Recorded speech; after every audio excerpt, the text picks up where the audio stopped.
Good evening, everybody. This is Chuck Jarrett at Couple of Ministry, and tonight is the word of our testimony, and we have my brother here, Stephen Howerton, and we're gonna, first of all, thank you, brother, and we're gonna open up in prayer. Father God, we love you, Lord, and we thank you for this opportunity that we can get together and just share our story, Lord, to help others come to Christ and to know that they're not alone, and that what they've been through, that there's other people that have been through it too, that they have somebody to look up to and to ask them, Lord, help me through this. And Father God, we just give you all the praise and all the glory, and we just make it all about you, Lord. And this testimony, Lord, is to glorify you, Father God. And we have to tell our past for people to know where we come from, Lord. And we just thank you. And we praise your name. In the name of Jesus Christ. Amen. Hey, brother. Hi, Howdy. Well, my buddy just got off of work, too, and we both got ugly work shoes on. But he is here to give us testimony. He is our sound, light, and all around anything I need. He's my right-hand man, and I am so thankful that he's in my life, and mine and Patty's. We love him, and he's just a joy to have around, and to keep us knowing that we're alive, man. It's pretty exciting. And anyways, I'm gonna let him tell us a little bit about yourself. First of all. All right. Now, first of all, Yeah. Testimony. There's a lot to do with the testimony. It means a lot.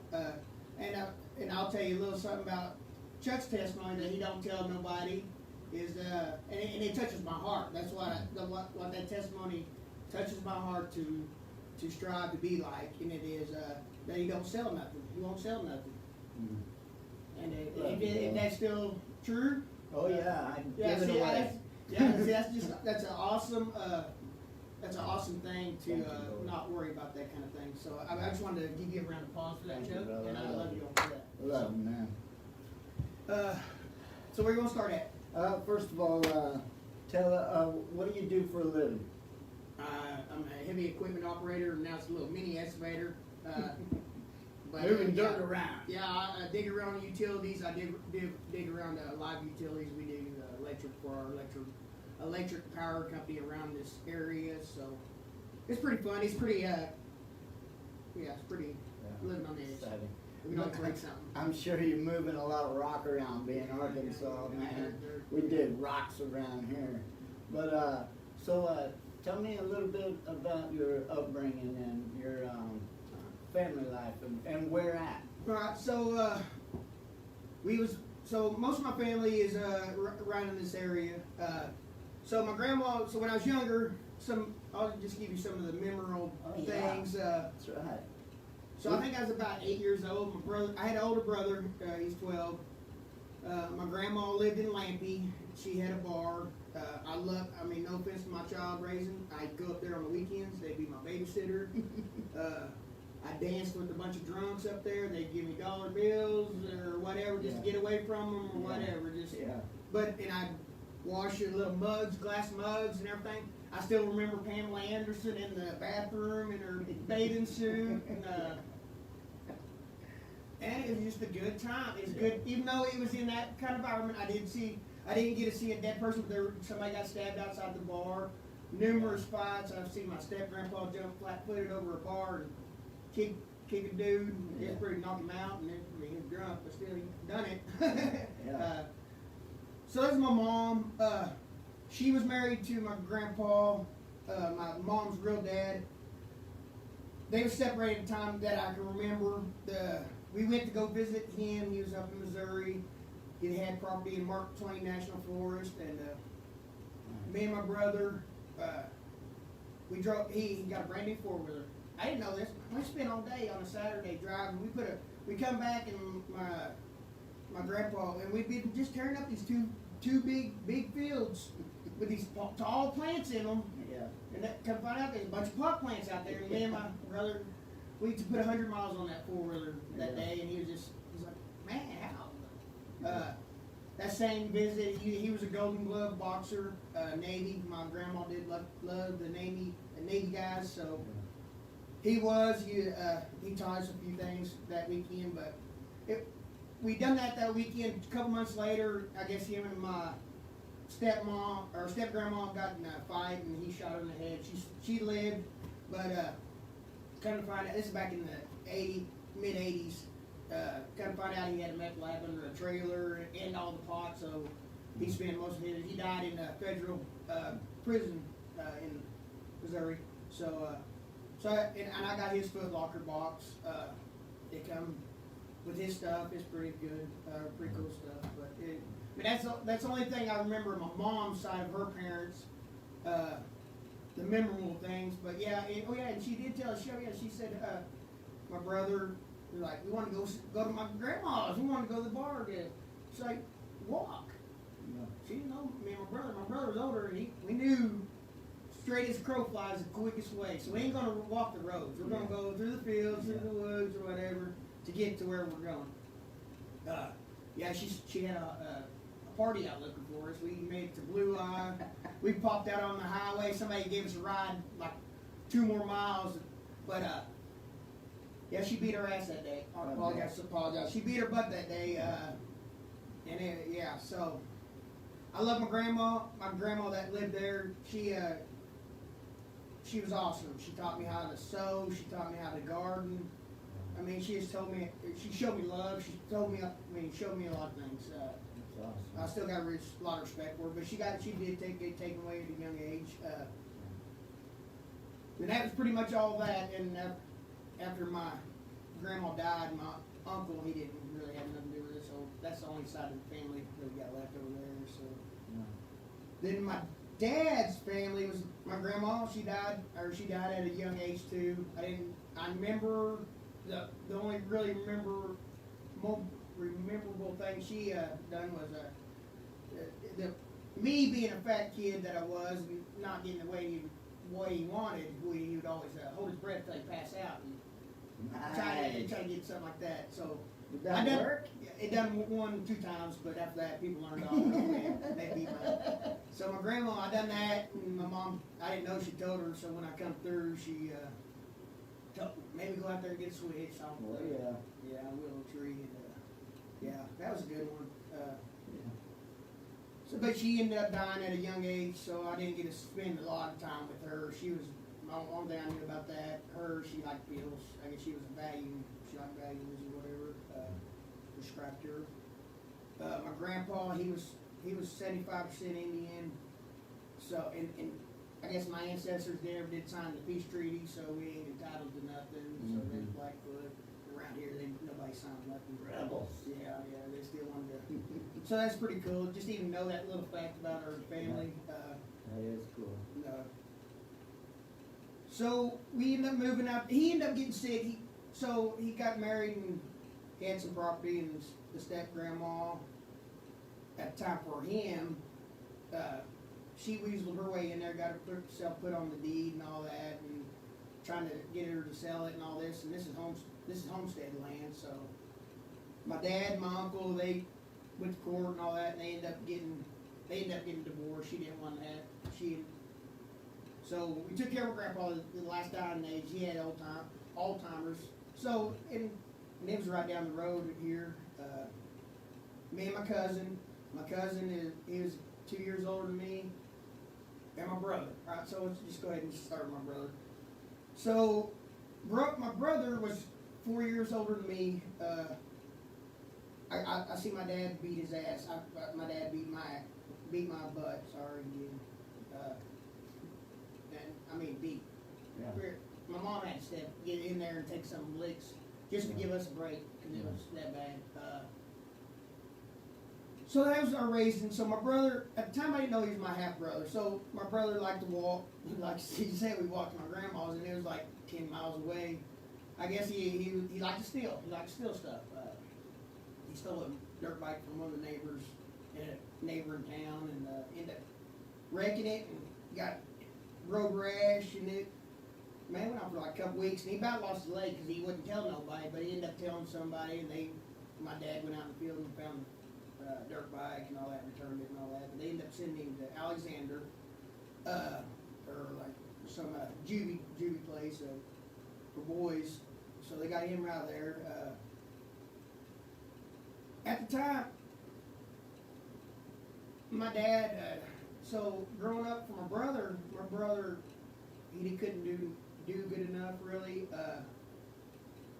He wanted the best, my brother to do his best, and my brother couldn't really succeed sometimes. So this transpired, and he got out of juvie, and at that time, my parents got divorced. I ended up staying with my dad, and my brother went with my mom, R8, for growing up, and then at that time, we was taking care of my grandpa out here, and me and my cousin, being our age, we'd sneak. My grandpa would be our designator or chauffeur, or we'd drive, but he'd be our 1 over 21, so we could go do things. We'd go anywhere. We'd do all kinds of stuff with my grandpa, and not always good things. We used to shoot fireworks out the back of the car while we're driving around and stuff, just raising hell, being a couple little kids. But we did involve him too. He didn't know about. Because we done him wrong. Because he had dementia. He was going senile. We take care of him until he got violent, started getting real violent, and they had to let him go to the nursing home. That's another thing. My grandpa. I don't know how people feel about letting kids see people dying or dead. That wasn't my grandpa. Bottom line, that wasn't my grandpa. I don't remember that as my grandpa in the nursing home over here in Eureka. It was traumatic. I mean, he was only like 90 pounds, and he used to be a 300-pound guy. Wow. And I was like, no. I ran out there. I was like, no, I don't know what it is, but that ain't him. And that's the way I remember it, and that's what I'm going to stick with. So we lost him. Brother was gone, so my dad, he's always been, he's a smart man. He was a smart man. He loved stock. He loved money. He was a computer genius back when, in the 80s, when computers wasn't just starting out. So, and they was going to offer him, I forgot, like $70 back then to move to California. And he just had me. And my brother was older, so, I mean, he had 2 kids. But I didn't know at the time that he used me as an excuse, but at the time, see, my brother, couldn't find out, we didn't find, when my parents got divorced, I went to my dad's and my mom, and my brother went to my mom's. So we found out a lot of things about the world then. I already knew about family answering in the back, in the bar, and stuff like, and what beer tastes like at 8 years old. Yeah. But then you find out what your family does in the courtroom, and what people do to other people that are married. So I guess for whatever reason, dad done weird things to my mom or something. I don't know. It's irrelevant to me, but they ended up getting divorced. So I was staying with my dad. I love my dad. My dad wanted the best for me. So my brother got out of JVC. He ended up coming back. But he's at my mom's. I love my mom to death. But my brother loved to steal. My brother loved to steal tools. He loved to go to schools and break in and steal all the mechanicing tools. He was addicted to it, and it ended up getting him. I think they gave him 10 years for breaking in a bunch of schools down in Harrison. He was doing time there. He ended up getting leukemia, been diagnosed with leukemia. But during the divorce, I found out that my brother wasn't my brother. He was my half brother. And being the snot-nosed little kid that I was, used to tell my brother that that's my dad. Shit like that. He was telling me, no, my dad won't do that. No. My brother ended up going to prison. I seen him once or twice before then. they got diagnosed with leukemia.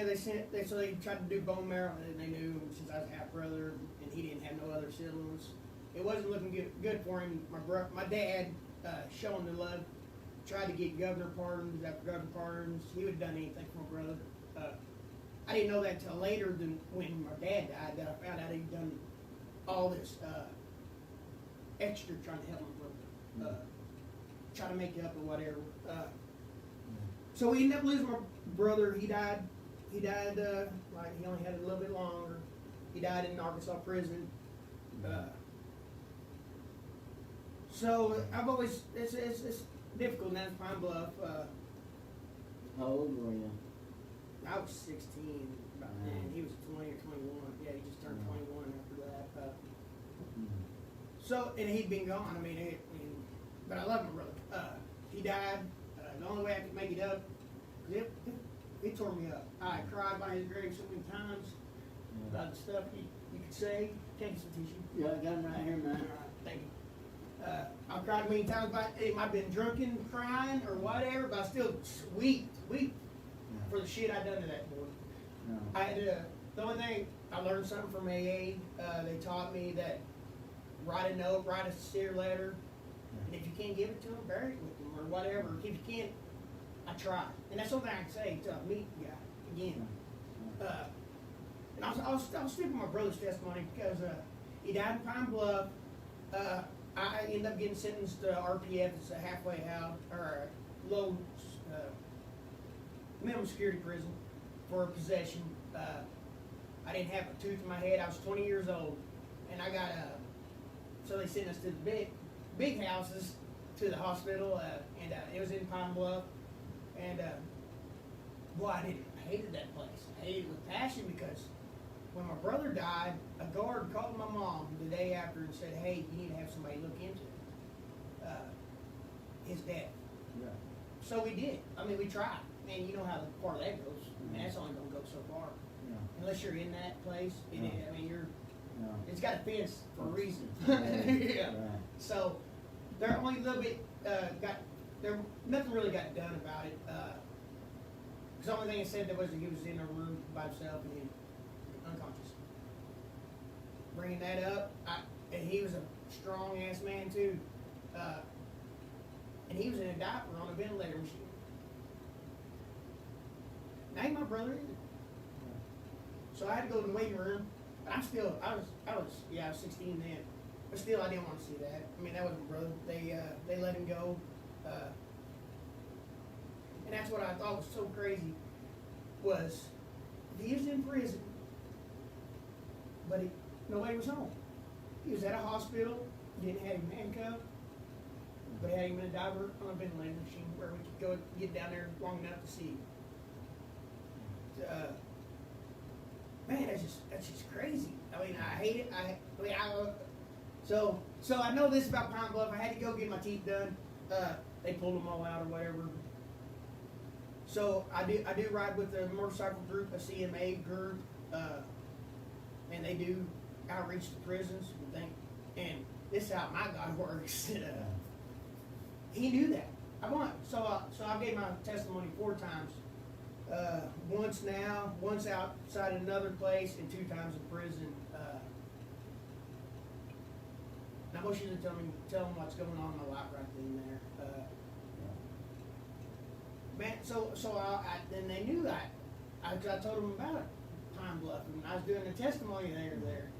And they have a pathway to freedom, they call it. It's for prisoners to get it, and they might give them a little time off of them, but it's a biblical-based program. Yeah. We're helping them for pre-release of prison. Yeah. And and they had all these pictures up against the wall. Yeah, I was going through there. I see my brother. Nice. So at least I know. Then at least know. I think he's saved. I know he's saved because of that right there. Yeah. And it was just awesome to have the Holy Spirit because he knew my heart, and then just see that, it was awesome. I don't have no regrets about not going to Pine Bluff. I don't have no. That was worth it all. Right Yes, there, that was worth it man. all. Except me, because them are my chains. Them ain't nobody else's chains but my chains. Yeah. And that's how testimony works. Yeah. because we relieve our chains. We get it out there. So with that being said, then. All right, so where was I at 16 there with him? So my dad, I ended up losing him, but that was part of my testimony, so I jumped before I got to come back. It's all right, man. That's the way I go. So I was 20 and I got sentenced to prison. I done my time. Since I was 12, I got put on probation when I was juvenile. I had 2 years there. I didn't have. So when I turned 18, they come with a warrant for arrest. Said, "Hey, we got this outstanding arrest for your warrant. Here, come with us." So that started my process as an adult on probation and that. So I think out of the many years I've been alive on this earth, I think it's 20-something years I've been on parole, probation, or something. I'm alive. Jump forward, I got 7 DWIs, been convicted of 6 of them, about 5 felonies. Society calls me a violent person. Bottom line. But I don't call me a violent person. I know if I drink whiskey or get drunk or something, I become a violent person, but Yeah. I ain't right now. So it is in there. It's always ready to flare up if I let it. But through God and my testimony and other people's testimony, it won't. So that's a little bit of it. I want to ask you a question, and then we'll get back, because I'd like to know, when did you give your life to Christ? All right, so Now, you can say the first time and then the for real time or whatever, you know? If you were Yes, sir. blessed enough for it to happen at one time. yeah, so when. All right, so I guess now I'm going to jump back to my childhood. All right, so when I was a child, we used to go to church, Rock Springs Church. I love it. Bringing in my cousin into this, we was more the age group. My cousin wanted to hang out with my brother. My brother didn't want to hang out with my cousin and me because we was young. Bottom line. So me and him hang out quite a bit. So we lived right there by the church. Me and my cousin, we'd come in there, and I love that about that church. We'd come in there covered in cow manure. Literally, and we'd come in there and have service. We was kids, but still, it's just the point of it. I thought back then I got baptized in the old Kings River, but I didn't. Come find out it was my brother that got baptized. Yeah. So when I decided to give my life to the Lord, I was 31. I was going to turn 31. It was the 2000, or when I was 30, 2020 or 10.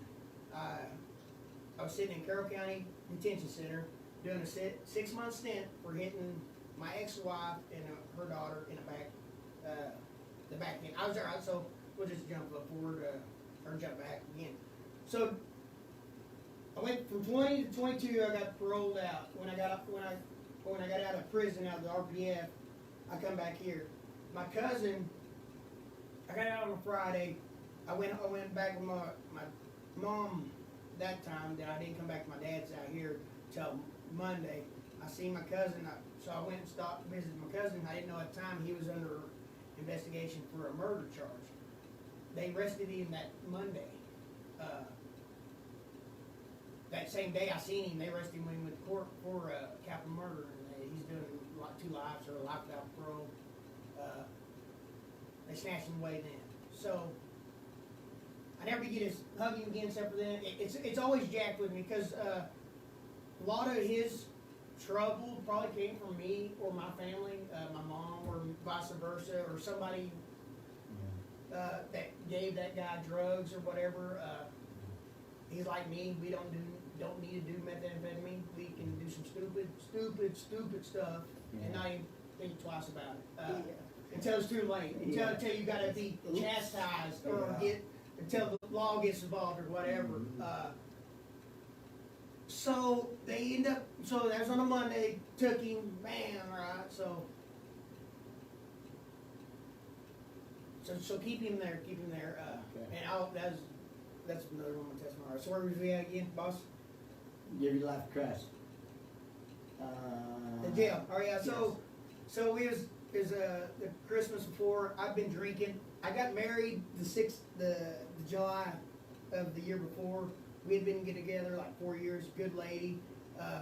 awesome family. I still have a lot of respect for their family. They still send me Christmas cards. But I still wouldn't quit drinking. I would go to AA. I'd get in trouble or something, and they'd tell me I could go to AA. And yeah, I'd go fake it till you make it kind of thing. I would always, no matter what, take something from there, even if it was a little phrase that somebody said, or vice versa. I never did go out there empty-handed. Even though I wasn't doing a program at all, but I was still listening. I mean, because I knew something was better than what I was doing. So I was married for 3 years, out to her for 3 years, 6 years. I mean, 6 months I was out. The rest of the time I was locked up in prison. But by the time I got out, she'd had 2 kids with another previous guy. But this is how my God works too. Before my 6 months, I got sent back up here to Berry County, and they wanted to give me a 120 shock, they call it, and then start your probation over. And I had a 5-year probation sentence and a 3-year back-up. 3 year or 3 years prison sentence. Hell, I done 6 months. I was like, hell no, I want to do 3 years. I'm ready. Yeah. But so I'm sitting up here 2 weeks in Berry County to go to prison, the big house in Missouri, and an old RPF kind of thing. And had a dream that I seen them sitting outside of Tyson's, sitting beside each other. I mean, I think it was the following day. I got a letter in the mail. Here, dear John, hey, got to inform you that I've been seeing whoever. I was like, all right. So that held my time, because this whole time, the 6 months I've been saved, I've been doing all these Bible studies and getting fed up, and or getting eat up or whatever, and trying to get all I could, because I knew all I had was time to work out and read the Word and try to learn about it. I done good. So when I got out, I tried, but I knew in my heart if I failed with her first kid, with 2 other, and she wanted, and I didn't want to I wanted to bless that family. I cursed that family just for me being what I was. So, and I said I wouldn't become my dad, but I bet you $100 I was my dad. I mean, I would, nothing more to say. And I said the whole time I wasn't going to become that drunk. I wasn't going to become somebody beat on somebody. So if they're still out there, apologize. I mean, they know so. Forgiveness. Oh yeah, forgiveness is always there. But we gotta ask for it too. So I'm 23 then. All right. So this is where it gets the good stuff gets. So being Stephen and my mom didn't live very good, healthy lives. So Stephen couldn't parole out to my mom, so I had to go to my dad's. I've always had a room at my dad's house, even though when I paroled out.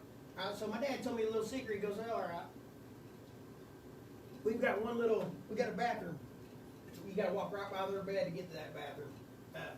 He goes, hey man, you can pee in a 2-liter bottle and just make sure to pour it out in the morning. Yeah, there end up being 20 2-liter bottles, and they didn't get poured out. So and I know my dad seen that, and he would tell me to clean my room and certain things.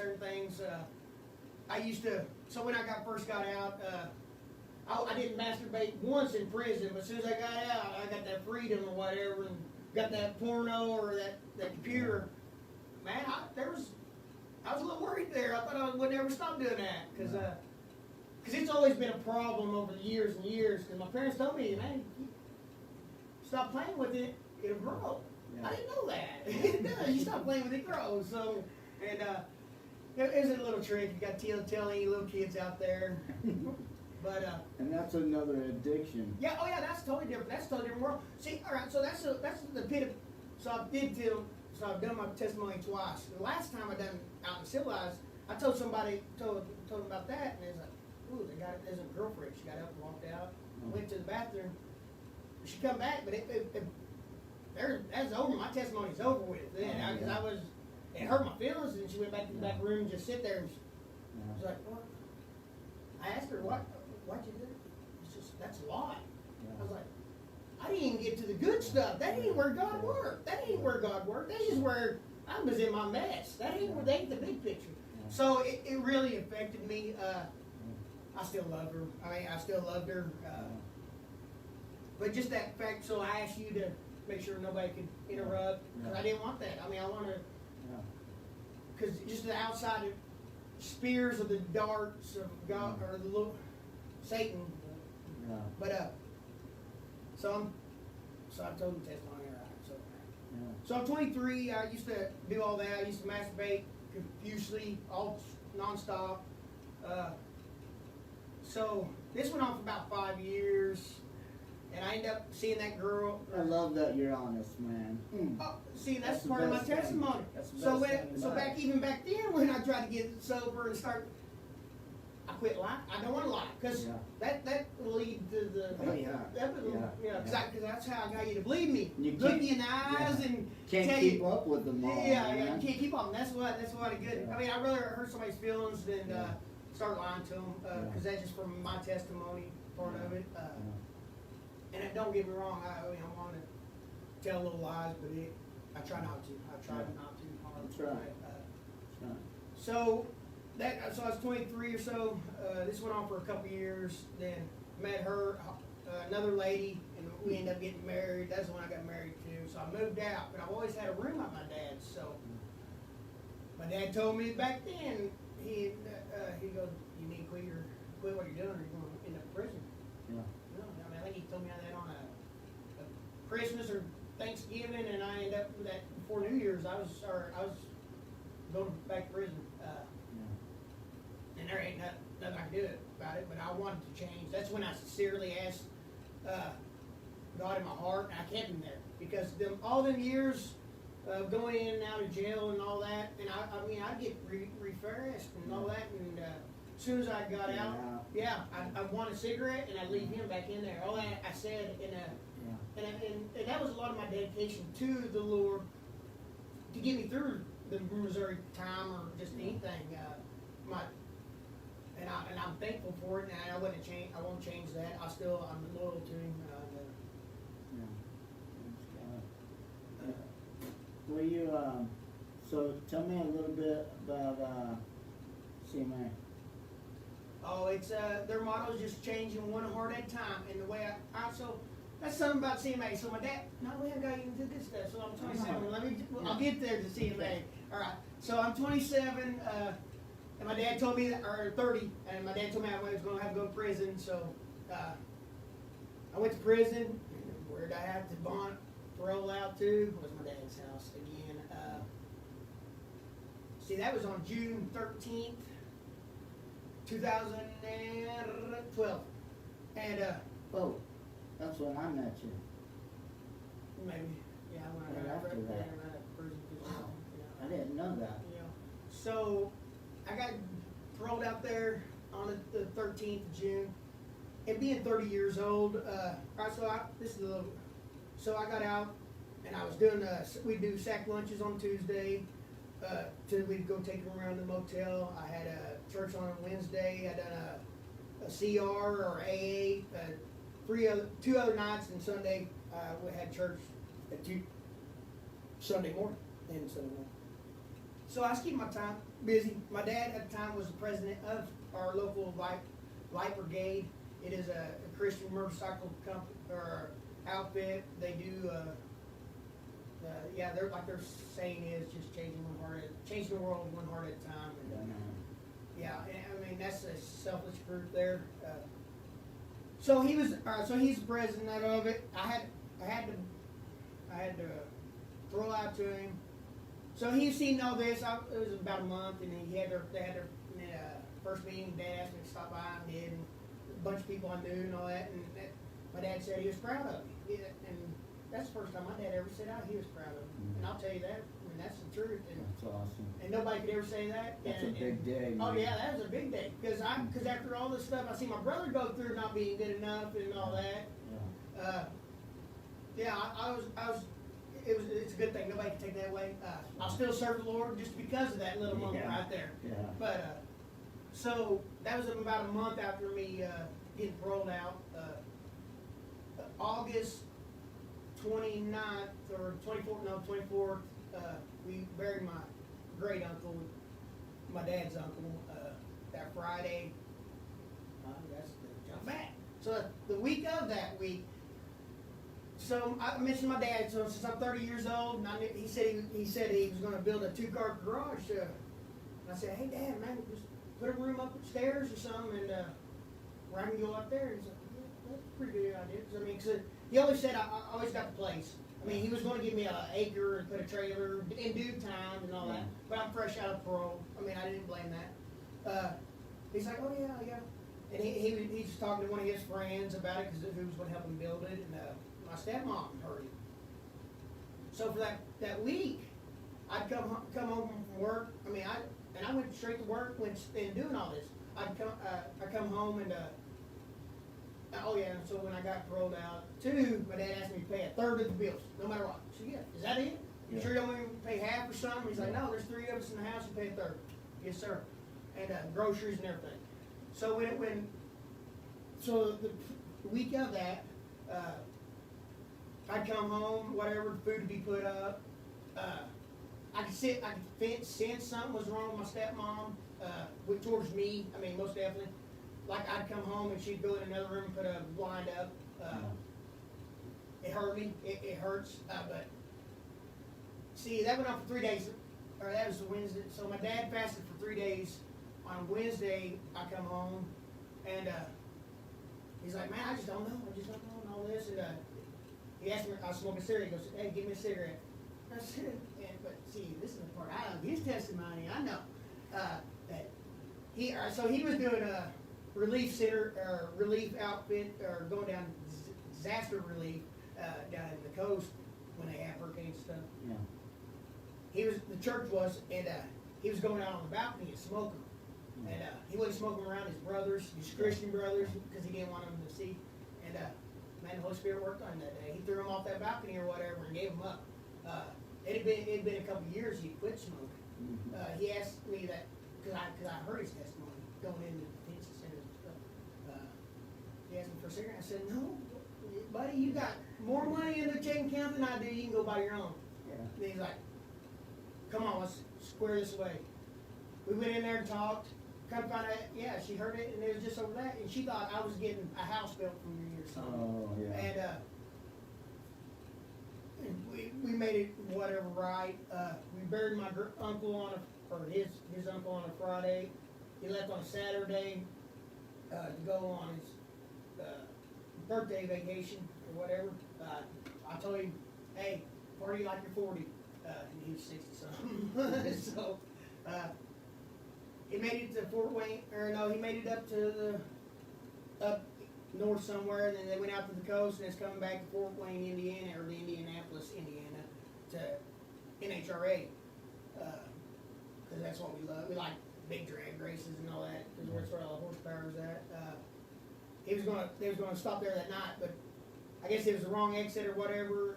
He had a trailer on his motorcycle. It was a no helmet law state, so he didn't wear his helmet.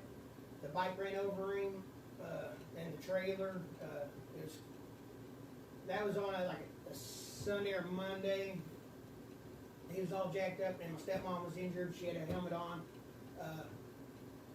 So her family, one of them flew out there, maybe for fresh out of parole, at my dad's house. I took the new car that he got. I probably could have gotten in a lot of trouble over it, but I still took it as his. I wouldn't change leaving, because I didn't ask for permission to leave. Yeah. I just done it. And I took whatever I could to get to my dad, and I'll still do that. It went on for 7 weeks. I stayed at Fort Wayne, Indiana. He was way off. They had most of his skull out. So, I mean, it was just crazy. You can see all that going on. Before we let him go, we done some more tests. Nobody was home. He was almost up to $1 million on the bill. So they was going to keep him bedridden. But this is where it's cool of it. Before he left out on that Wednesday, he said, he goes, yeah, I want to be, and that's how our God works. He told me, he's like, yeah, I want to be buried in my vest. I'm going to be right over here by my brother, his son, and Yeah, Rock Springs. You get the place, the property, and yeah, that was how it was. And then, so he had his wreck, and that's just how that little bit. I mean, not even 5 days later. So this went on. I was struggling because in Fort Wayne, Indiana, I don't know nobody. I'm from Arkansas. I can do whatever I want, get away with what I want. But no, I couldn't because God was still watching me. I didn't. I wanted to drink that time up there, but I didn't. It took. So we ended up letting him go because and all my stepmom wanted to do was be in the same building where he'd see him. But different cares. I mean, he was way up here and she was way down there. She was still and she was on La La Land and they had her doped up, so she was. So we ended up getting him back, and that's when you see that.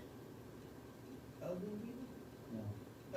And my dad also said my stepmom could stay there till the day she died because she got an old man. She'd have to move out. No biggie. I didn't care about that. I guess my uncle might have said something to her. I don't know. So when we squared it all away, she come in. They come in and got what they wanted and left, like vultures. And I'm glad they took a lot of family heirlooms, but the good stuff they left. They left that box telling about my brother that he done everything. He tried to do everything he could to get my brother out, to save him. But and that's how the God works. Left out behind for years. Yeah, and all those records, all his stuff, that's what I wanted. And no way, I still got it. I ain't gonna get rid of it. I don't care what anybody says. I mean, it's part of him. So, so they come in, and it's just been a hey.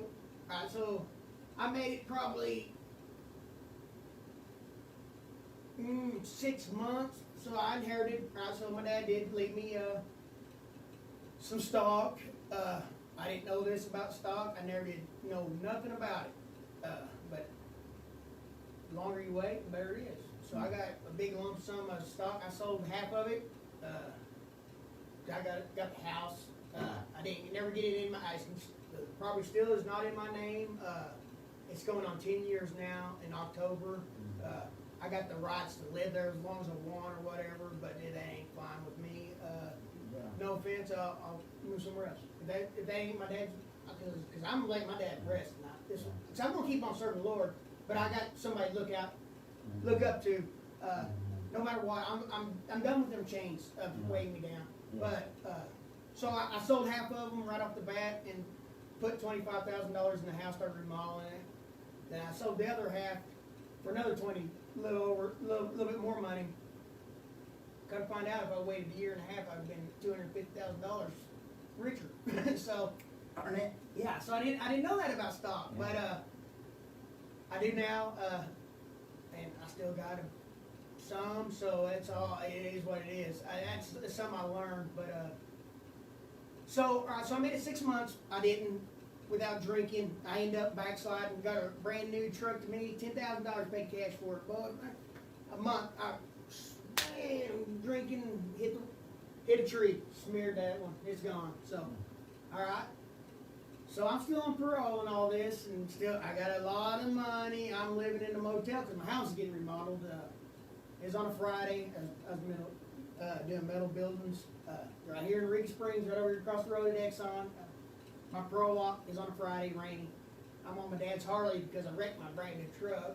And so weren't riding his Harley because it's the only thing I had to ride. So I come bebopping out with a 12-pack of beer, and here come my parole officer coming in. So, Stephen, what are you doing? I said, off work, so I'm just drinking. She's like, all right. She's like, what are you on? Or what are you driving or whatever? I'm like, I'm in that bike, on that bike.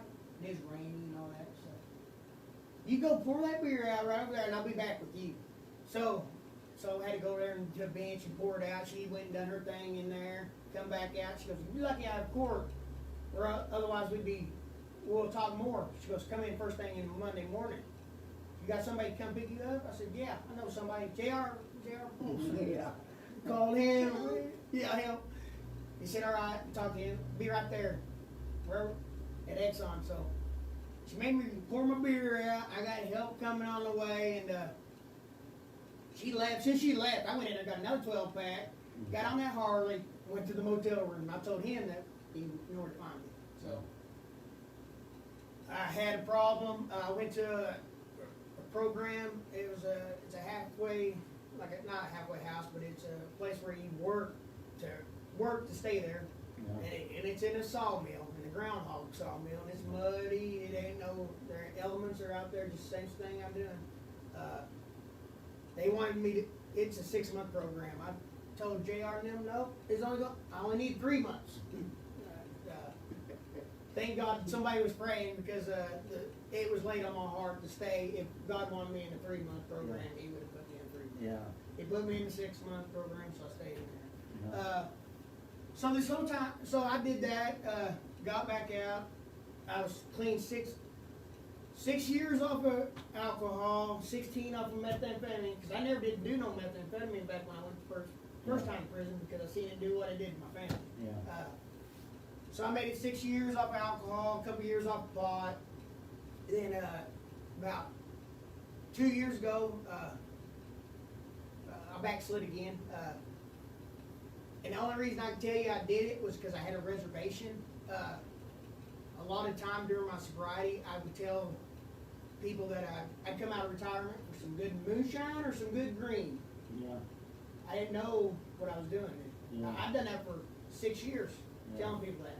Yeah. All I was doing is telling them someday I'm going to go out there and get trashed. Yeah. That's all I was doing. I didn't know that, but I know that now. So that is a goal in my life to not make no reservations for anything, and always have escape route. I got 6 months clean, and I won't go nowhere with nobody without having my little fiddle pipe or something. Yeah. That way I can leave if it needs to be. It feels laid on my heart. What do you see yourself doing in ministry? What's your heart desire? See, that's where I don't want to be in public. I don't like being up on stage. I don't like. I hate it. I hate the sound of my voice. I hate hearing my voice. I'm with you on all that. I would love to be the servant for the day I die, because I am a servant. I've always, I know where this lies at. I don't want to be in public eye view. I do occasionally, and you know what's happened when I do get up there, because just like right now, I'm going to ask for a lot of prayer for me, because just being this bold and speaking out by God and the good things God does in my life. Satan and his little minions are going to be messing with you. Oh yeah, no, and all right. So that's another thing about my little testimony. So I've got 2 years. I got 6 months clean right now. Woo-hoo.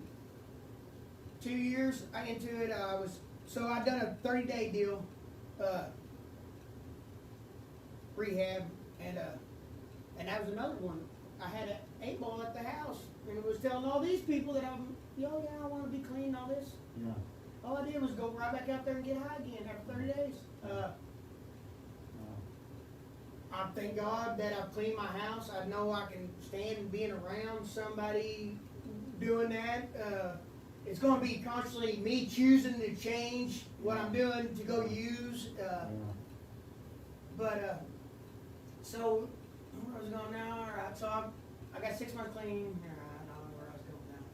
You know, I want you to know that, like I said earlier, we are very thankful for having you a part of Couple Love, because you've been with us since we started, and you are an awesome dude, man. And we got a lot of things. We make you do a lot of things, and you never say no, and you do anything from take out the trash to unclog a toilet or whatever we gotta do, and I'm thankful for that, man, and I know that no matter what life has in store for you, that you are always a part, and you are a Couple Love, and I want you to know that, man. Me and my bride, man, we love you so much, and we're just, I just can't thank you enough for being my friend, I man. got 2 more things, boss. Alright. I agree. You remember the Cadillac? Mm-hmm. So I've been clean 6 months. So 6 months and 1 week before this, I told the Lord it was on a Sunday. I still had 2 8-balls at the house. I said, Lord, I need another week. And months before, I was sincere. I gotta quit. I told him I wanted 1 more week. So that's on a Sunday. I didn't get up there in front of that altar and get on my face. So that Friday come, so I had another week. That Friday come along and I smashed that Cadillac and it was ruined. He made it laugh about it because I couldn't laugh for a month and a half because it jacked me up. But I know I told him, and he told me, and so. Yeah, it was just it was a blessing, but thank God I'm still alive. I've got numerous wrecks to account for to still be showing, but that was just one that's where God showed me that he's real, and he does chastise his people. He does, you push and he'll push back. I mean, I ain't gonna say that. So just here the other day. Man, I've been bombarded by it. So it's Thursday. Somebody on Facebook or Messenger we got a CMA prayer deal for us, a prisoner, to go in there, and it popped up again, and somebody wanted prayer. Man, and Thursday, all these bombarding. Man, I found out some bad news about what I thought was supposed to happen, and it wasn't. Man, these darts are coming, boy, they bam, bam, bam, bam, hurting, and I'm thinking crazy stuff, and it ain't from me. And I asked for prayer. First I prayed, then I was like, oh yeah, see, man, I prayed for them. I was like, all right, what else am I supposed to do for a Christian walk? Oh yeah, read the Bible, open the Bible. So I was like, bam, right up Daniel, verse 1, chapter 1. I'm reading it. I'm like, man, boom, boom, boom, boom, boom, boom. And I'm like, Lord, come on. I'm still crying like a little girl and all this for the whole time. And then I was like, all right, I got to put on some praise and worship music. Boy, I went up there and it was like, have that courage like Daniel to face the lion. And I was like, oh, just laughed, cried, and all this. And I've been weeping for the last couple days. Thank God today I haven't really wept. But yeah, because even Friday, the guy I work with, so when I wrecked my Cadillac, they put me in my work said, all right, we're going to take you driving privilege. So I've been riding passenger for a while now. And riding his bike in the freezing cold. Yeah, I know me. But I got a few more 10 more months to ride passenger. But I was just sitting over there Friday with my glasses on, tears, and he looks over at me and just kept on driving. Yeah. Done it twice, and like, all right. He knew not to, but I ended up telling him what was going on. But that's just how my God works, and I know God's real. I mean, I can go on and on about different things where He's saved me, showed up, and showed out, and I'm just blessed to be part of this ministry and all the ministries that I do. I fall short every day, but that's another thing about my prison. When I go into prison, try to go visit prisons, my past comes to haunt me every time. People don't want me in prison or want me back in like that to visit with people, because that was an awesome feeling. It was scary at first, the first time, but that night when I come out and that door shut behind me and I was free, it was an awesome feeling. And that's where I knew because I seen CMA, I seen some elders of CMA that do prison ministry, been doing it for bukus of years, and I just seen the love in them and showing towards a complete stranger or friend, even friends in there that they know over the lives, and that's just a lot. It's a cool thing. I think that's about it for now. I love you too. Well, you got to save some for the next time you come. Oh yeah, he's working every day. But yeah, I thank you all for listening. I hope I didn't go too long. No, there is not too long. I thank you, brother, for coming, and I know it takes a lot to get out and talk about these things, topics that are very serious, and some of them people just, they don't even think about it, and some of them, they don't even think that is sin. That once you give your life to Christ, that Holy Spirit and just works on you and says, you know, oh yeah, that's sin. Yeah. You know? and that's like a big aha moment. Yeah. It's like, what? I never even I thought that was normal, or, you know, doesn't everybody do that and think like that, you know? And it's just amazing, man, and what a fantastic testimony, and thank you so much. And I do, before we close in prayer, thank you, brother. I want to make sure that you, if you want to give your testimony, please call or text us, and yeah. And, you know, I hear people say all the time, well, I don't have a testimony. Yeah, right. Everybody's got a story to tell. It may not be as crazy as mine or Stephen's, but it is still the story of what brought you from where you were to where you're at. And to be able to speak to people and show them, say, hey, Christ dug me out of that hole. Like you said, them chains, man, they're broken, you know, and whenever you get tempted by stuff, just lean on the Lord, you know, and I ask you that if you want to give your testimony, please come anytime, and we do it on Tuesdays at 6 o'clock, and we're gonna hopefully be able to start taping some testimonies and different times of the day as soon as we get our recording figured out. We're always having problems with sound recording something around here, and that's just telling me that we're on the right track doing what we're supposed to be doing. But I love you guys, and I just thank you so much, and I'm gonna have my brother close us out in prayer. Close us out, please.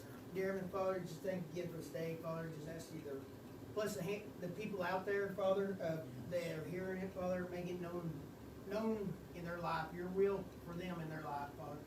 By your bruises and your stripes and your cuts, Father, I'm called worthy to come in front of people to tell them about my testimony, Father. Just ask for safety for everybody tonight, Father. Most ask for strength for anybody struggling, anything hindering our walks, Father. We just want to lift up a couple of them, and I love them too, in Jesus' precious holy name. Amen. And I forgot one more thing he does. He's also a cameraman. I love you guys. Good night. Thank you.